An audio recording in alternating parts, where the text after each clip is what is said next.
महाकपि का बलिदान।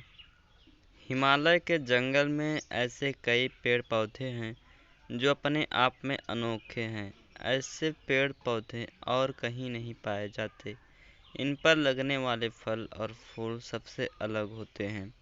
इन पर लगने वाले फल इतने मीठे और खुशबूदार होते हैं कि कोई भी इन्हें खाए बिना रह नहीं सकता।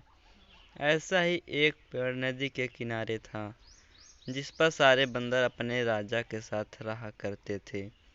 बंदरों के राजा का नाम महाकपि था। महाकपि बहुत ही समझदार और ज्ञानवान था। महाकपि का आदेश था कि उस पेड़ पर कभी कोई फल न छोड़ा जाए। जैसे ही फल पकने को होता वैसे ही वानर उसे खा लेते थे।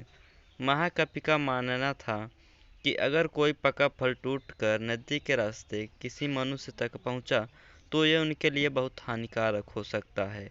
सभी वानर महाकपि की इस बात से सहमत थे और उनकी आज्ञा का पालन करते थे।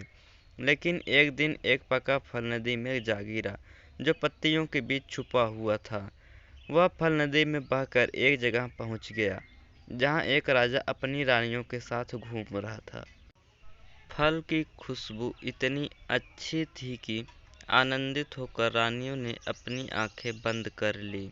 राजा भी इस खुशबू पर मोहित हो गया। राजा ने अपने आसपास निहारा तो उस नदी में बहता हुआ फल दिखाई दिया। राजा ने उसे उठाकर अपने सिपाहियों को दिया और कहा कि कोई इसे खाकर देखे कि यह फल कैसा है। एक सिपाही ने उस फल को खाया और कहा कि यह तो बहुत मीठा है। इसके बाद राजा ने भी उस फल को खाया और आनंदित हो उठा।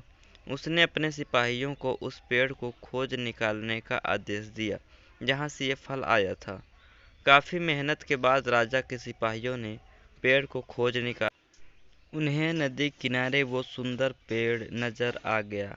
उस पर बहुत सारे वानर बैठे हुए थे। सिपाहियों को ये बात पसंद नहीं आई और उन्होंने वानरों को एक एक करके मारना शुरू कर दिया। वानरों को घायल देखकर महाकपि ने समझदारी से काम लिया। उसने एक बांस का डंडा, पेड़ और पहाड़ी।